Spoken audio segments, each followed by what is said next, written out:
Hi there, in this video I'm going to show you how I made this R&B kick. Now first of all, let's take a quick listen. So I'm going to set a loop around it and solo it, and then I'll just press play.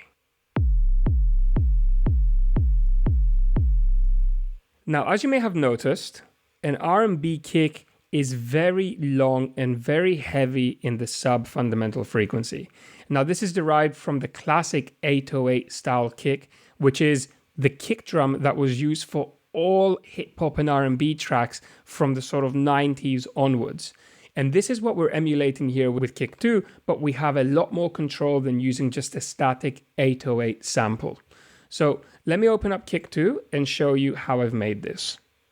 Now, as you can see, again, I'm starting from a fairly low frequency for the transient. So this is around 4 kilohertz.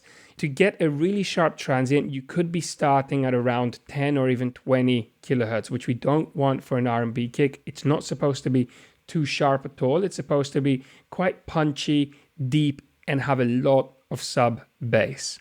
So we're getting to the low mid frequencies fairly quickly, but then the low mid frequencies is what gives us all of that heavy punch and energy in the low end. So as you can see here, we go down to 131 hertz, and that's within 18 milliseconds. And then to get to our sub-fundamental, which is 33 hertz in this case, it takes 300 milliseconds. See, if we didn't have this much length between 130 hertz and 33 hertz, we would not be getting that thick sub sound that an 808 is known for. Let me play it again. You can just visualize it as you're hearing the sound. Now I'm going to start bringing this back so that it's decaying quicker and quicker. And keep in mind, this is the pitch, just so you can hear how the sound drastically changes.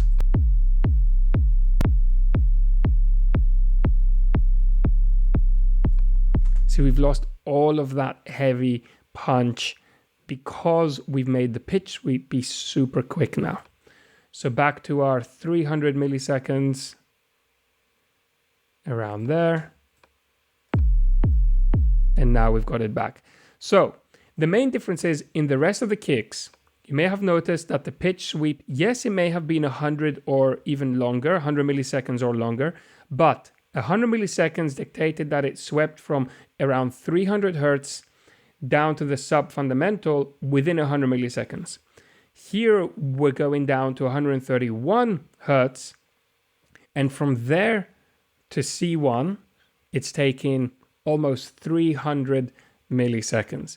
So the decay is slow, yes, but most importantly, the decay, the main part of the sound, starts at 131 hertz, which is significantly lower than where the decay for something like a house kick started in. So if I open up the house kick, you see it starts at 294, and from there it takes this amount of time to get to the sub-fundamental, not from 130. So just keep that in mind, okay? You need the pitch sweep to be long from around, I'd say 120 to 150. That's where you need the main length of the pitch sweep to begin. Now, unlike the rest of the kicks, I haven't layered any additional samples here. That's because I don't want any sharp transient in my R&B kick. Usually it's not supposed to have any. So even though there is a sample loaded here, I've muted it and you're not actually hearing it. Now, what I have done is added quite a heavy limiter. This is to take all of the low end and the high end part of the sound and just compress it heavily. So again, it increases the density of the kick. And you can see the limiter's action right here. I'm going to play again as well, and you'll see the action. Without, with. See, it's increasing all of the low level of our kick and really bringing it up. Now, if you don't know how a compressor or limiter works, I highly recommend you go and watch our tutorial and learn how you use it, because it's an extremely powerful tool, as you've just heard. I'll play it once more just to really reinforce my point. Without, with. Okay. Now the amp envelope, again, soft attack. I'm doing everything I can to take away a transient from the kick. And then just a sort of gradual decay. What you do here isn't super important. Just adjust it to your liking. Do keep in mind, it's very, very long. It's 1 second long at the moment. Now I can change this, of course. I could make it shorter. If the track had other bass around it and I wanted to shorten the length of the kick's bass, I could do. But you're going to lose a lot of that kind of hip hop R&B kick. Now, this is also used a lot in grime these days, so just keep that in mind. Now, I do also want to mention this thing here. This allows you to key track the kick. So the way that I've made the kick, the bass is so prominent that I could actually use this as my kick and bass combination. And because it's key tracked, this means that if I change the MIDI note that it's playing, the key of the kick is going to change as well.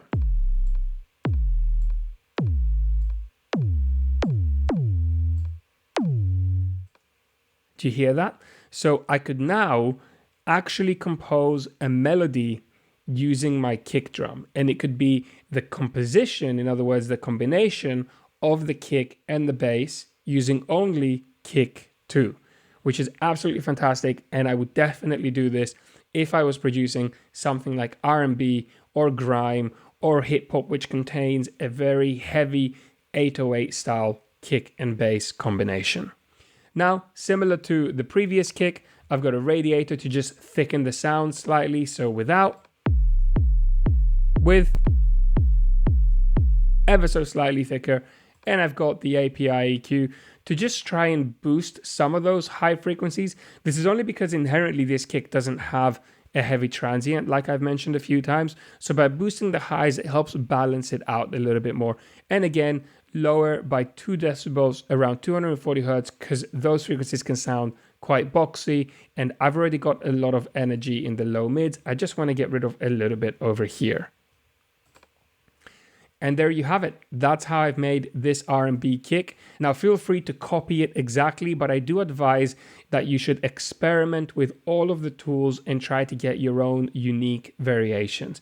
And of course, every track dictates that you have slight adjustments in your kick track. Sometimes you want the transient to be a bit more prominent if the track is very dense. Sometimes you want the kick to be even darker and maybe shorter if the track is quite mellow, but you can use this as a template and then create your own out of it.